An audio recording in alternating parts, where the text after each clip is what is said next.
Hey, is this thing on?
So I'm here at the TREEkettle field. I'm gonna mow the 3 O's crossways, right? So we did the 7-foot rows a couple of days ago, and now I'm gonna mow across. I'm gonna use the push mower and I'm gonna bag the clippings, and then hopefully we could use them as fertilizer or mulch at a future time. So the 3 O's here are most important. And if you notice, the grass is really heavy right up here and not so much back there. Well, that's because of that right there. That's a leach field to the kitchen for TREEkettle. So all the water comes out and kind of drains into this section. Great for growth, not so great for weeds.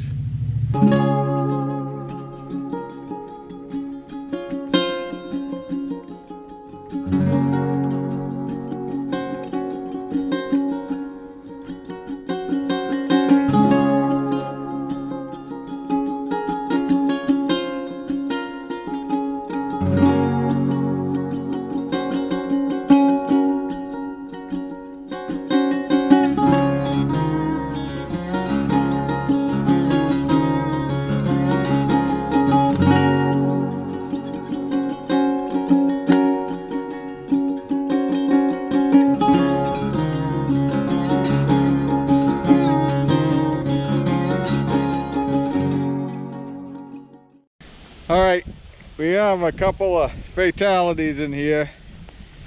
I think a couple of they weren't doing too well, and then one got mowed over. So got a couple of seedlings, but that's all right. We'll count at the end of the year. I want to see how many survive, see what our rate is, success rate. I'm hoping for 95%. It's hard to see, but that's kind of a low spot in the field. So I took the grass clippings from the lawn vacuum, and we're gonna just try to fill them in here and let that rot down, and over time build up the soil and give us some fill.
So you might be wondering why I'm doing this. I really want to have these 3-0s not have any competition. And I got behind, there's no two ways about it, and let that grass grow up, and I don't want that to happen. Now, if I was a big tree farmer, I wouldn't have time to do this stuff. But right now I do. So I'm trying to get as much of the competition away, and then I'll take the lawnmower and finish it up. But I was looking at the weather, and we don't have any rain in the forecast for quite a while. And those chips are still moist from just sitting in the pile. So they'll hopefully hold some moisture in there and keep these things going, because I really don't want them to die. There are like 1,000 different thoughts on mulching, from super positive to way too time consuming and don't do it. I kind of feel like, in my limited experience, it's a mixture of the two, because it is time consuming. There's really nothing out there that I've found that's effective and at least cost effective in getting lots of chips out into the field where they need to be. So if you look on YouTube, you can see different things about chipping, mulching seedlings. I've kind of taken the line that I'm going to mulch the ones that need the support, and I'm going to let the other ones grow in the field without the support. I'm just a little nervous because it's really dry this June, and I don't want these things to dry up and die. Also for me, I'm lucky. I have that brush chipper, so my chips are free, short of labor, and I was gonna have to use them anyways. I was gonna have to chip them anyways. I'm going old school, right? I can't use a weed whacker because I'll kill this. So that defeats the whole purpose. It's a good opportunity for me to remind you, if you like what you're watching, don't forget to go down and subscribe to the channel. Hit the notification button so you can be right aware when I post a new video. Funny story, I had a friend, I always give her the unlisted version first so she can check them and make sure they're okay. And I uploaded a video directly to the public without telling her, and within a minute I got a message on Facebook going, I didn't get the video first. So go ahead and hit that notification button, comment below. Right now we're in the middle of the growing season, but as things come closer to the selling season, we'll have some more holiday themed episodes. I want to do a wreath making class where we show you how to make wreaths. Of course, we have harvest and all those other things. Not to mention shearing coming up. My dad is the big tree shearing guru here at the farm. That's really how he got started in the whole industry. So he'll show us how to shear a tree the old-fashioned way, which is the way we do it here at the tree farm. All right, I'm gonna move to the super fast supercut with the catchy YouTube non-copyrighted music, and I'll be back in a little bit.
So that's 100 trees that I cut the grass around and then I mulched. And hopefully that will keep the weeds away from the seedlings, and it will keep them nice and moist but not soaking wet, so that they can propagate over what appears to be a dry summer, at least for the time being.